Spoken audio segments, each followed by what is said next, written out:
Hello दोस्तों, कैसे हैं आप लोग। उम्मीद करता हूं कि आप सब ठीक होंगे।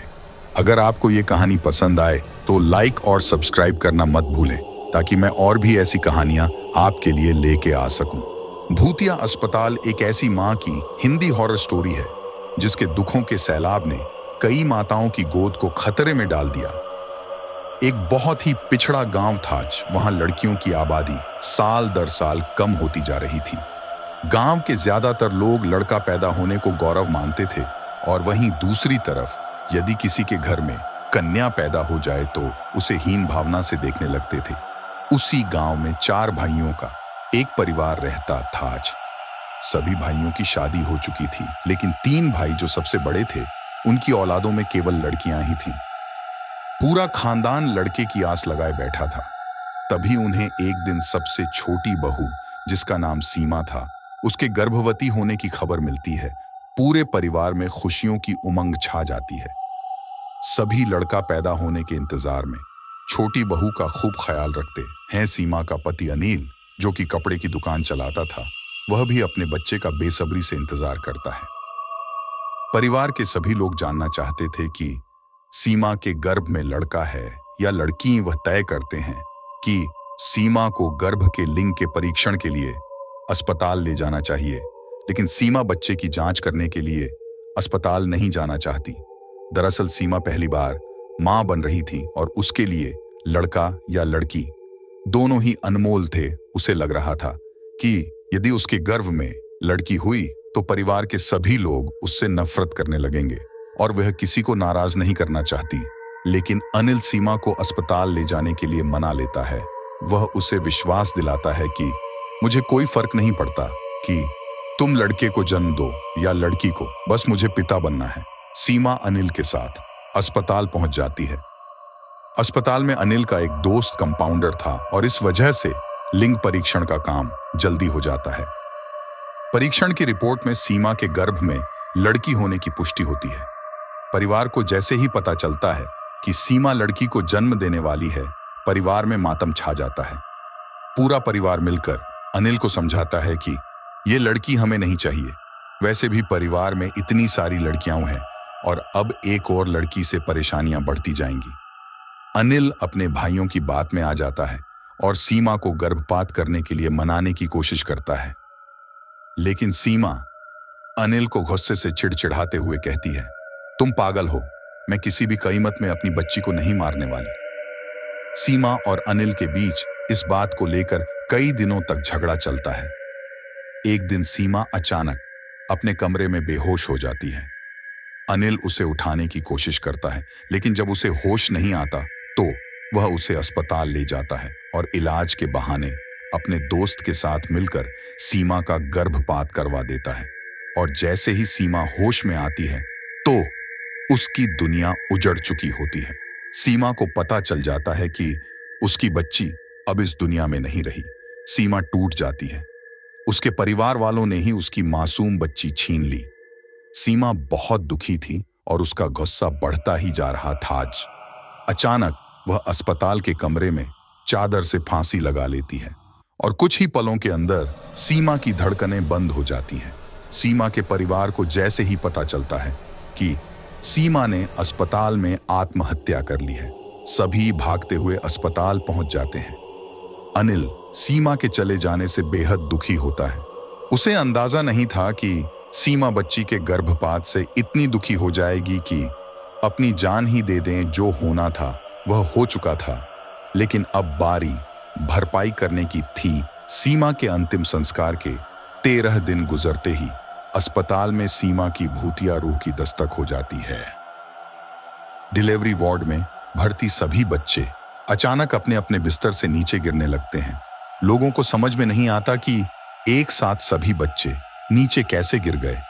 हालांकि बच्चों को ज्यादा चोट नहीं आती, लेकिन यह घटना मरीजों के अंदर भूतिया डर बैठाने के लिए काफी थी। इसके बाद अस्पताल में भूत होने की अफवाह तेजी से फैलने लगती है, और लोग इसे भूतिया अस्पताल कहने लगते हैं। अस्पताल में एक औरत बच्चे के जन्म के समय आपातकालीन हालात में एम्बुलेंस से अस्पताल पहुंचती है। औरत की हालत गंभीर थी, इसलिए उसे अस्पताल के कंपाउंडर तुरंत स्ट्रेचर में उठाकर ले जाने लगते हैं, लेकिन वह उनके हाथ से छूटकर हवा में लटक जाती है। उसे ऊपर लटका देख वहां मौजूद सभी डर की वजह से इधर उधर भागने लगते हैं और कुछ ही समय में वह ऊपर से नीचे गिरती है और उसे सर में जोरदार चोट लग जाती है, जिससे उसकी जान चली जाती है। एक मां सीमा के गुस्से की भेंट चढ़ चुकी थी। अस्पताल में रहस्यमय तरीके से मौत अखबारों की सुर्खियां बन जाती है और देखते ही देखते अस्पताल को बंद करने की बात होने लगती है। लेकिन शहर में इससे बड़ा अस्पताल दूसरा कोई नहीं था। इस अस्पताल को शहर की जीवन रेखा कहा जाता था, लेकिन भूतिया अस्पताल, भूतिया हॉस्पिटल अब केवल अफवाहों तक ही सीमित नहीं था। इस बात को वास्तविक आधार मिल चुका था और अब लोगों को पूरा यकीन था कि अस्पताल में कोई न कोई भूत तो जरूर है, क्योंकि कई हादसे निरंतर हो रहे थे। अस्पताल प्रबंधन मुद्दे को गंभीरता से लेते हुए अस्पताल में झाड़ फूंक करने के लिए एक बहुत प्रतिष्ठित ओझा को बुलाते हैं। ओझा अस्पताल के कमरे में मंत्रों से सिद्ध किया हुआ नींबू रखकर सीमा की रूह का पता लगा लेता है। देखते ही देखते नींबू का कलर सुर्ख लाल हो जाता है। उस कमरे में मौजूद अस्पताल के कर्मचारी एक दूसरे का मुंह देखने लगते हैं। ओझा अस्पताल के कर्मचारियों से कहता है कि इस अस्पताल में एक दुखियारी मां की आत्मा है, जिसके बच्चे का गर्भपात किया गया था, इसलिए वह इस अस्पताल में किसी को भी मां नहीं बनने देना चाहती। अस्पताल प्रबंधन को सीमा के गर्भपात के बारे में कोई जानकारी नहीं थी, क्योंकि वह गर्भपात अनिल और उसके कंपाउंडर दोस्त ने गुप्त तरीके से किया था। सच्चाई का पता लगाने के लिए ओझा अपनी मंत्र शक्ति से सीमा की रूह को सबके सामने बुला लेता है। सीमा का भूतिया साया आते ही सभी चीजें इधर उधर बिखरने लगती हैं। टेबल कुर्सियां पलट जाती हैं और अचानक वह कंपाउंडर जिसने सीमा का गर्भपात किया था अजीब हरकतें करने लगता है। उसके स्वर बदल जाते हैं। ओझा तुरंत उसे बालों को पकड़कर वहीं बैठने को कहता है। दरअसल ओझा को पता चल चुका था कि सीमा की आत्मा कंपाउंडर के अंदर आ चुकी है। वह सीमा की रूह से पूछता है, बताओ किसने तुम्हारा गर्भपात किया था?